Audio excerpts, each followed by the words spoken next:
गुरु प्रदोष व्रत कथा। एक बार इंद्र और वृत्रासुर में घनघोर युद्ध हुआ। उस समय देवताओं ने दैत्य सेना को पराजित कर नष्ट भ्रष्ट कर दिया। अपना विनाश देख वृत्रासुर अत्यंत क्रोधित हो स्वयं युद्ध के लिए उद्यत हुआ। मायावी असुर ने आसुरी माया से भयंकर विकराल रूप धारण किया।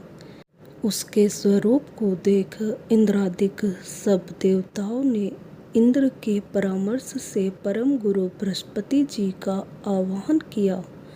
गुरु तत्काल आकर कहने लगे, हे देवेंद्र, अब तुम वृत्रासुर की कथा ध्यान मग्न होकर सुनो। वृत्रासुर प्रथम बड़ा तपस्वी कर्मनिष्ठ था। इससे गंधमादन पर्वत पर उग्र तप करके शिवजी को प्रसन्न किया था। पूर्व समय में यह चित्ररथ नाम का राजा था। तुम्हारे समीप जो सुरमय वन है वह इसी का राज्य था। अब साधु प्रवृत्ति विचारवान महात्मा उस वन में आनंद लेते हैं। भगवान के दर्शन की अनुपम भूमि है। एक समय चित्ररथ स्वेच्छा से कैलाश पर्वत पर चला गया।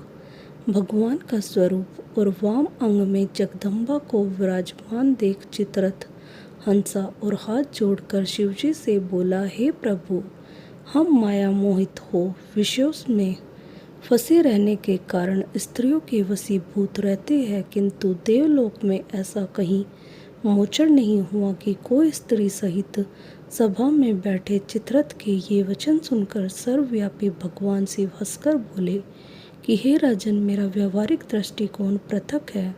मैंने मृत्युदाता कालकूट महाविष का पान किया है, फिर भी तुम साधारण जनों की भांति मेरी हंसी उड़ाते हो।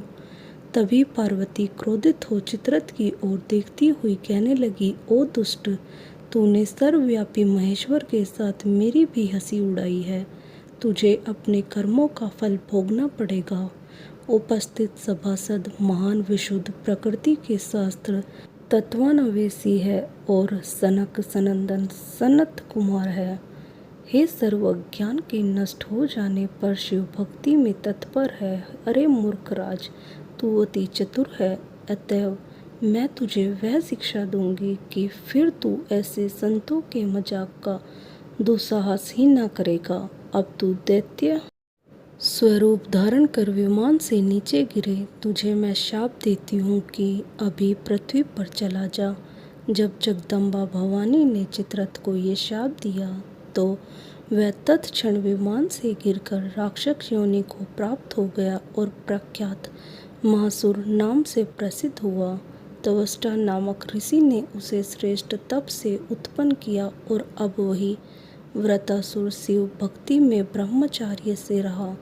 इस कारण तुम उसे जीत नहीं सकते। अतएव मेरे परामर्श से यह प्रदोष व्रत करो, जिससे महाबलशाली दैत्य पर विजय प्राप्त कर सको। गुरुदेव के वचनों को सुनकर सब देवता प्रसन्न हुए और गुरुवर त्रयोदशी प्रदोष व्रत विधि विधान से किया। दोस्तों, आपको यह कहानी कैसी लगी हमें कमेंट कर जरूर बताएं और हमारे चैनल को लाइक और सब्सक्राइब करें। धन्यवाद। राधे राधे।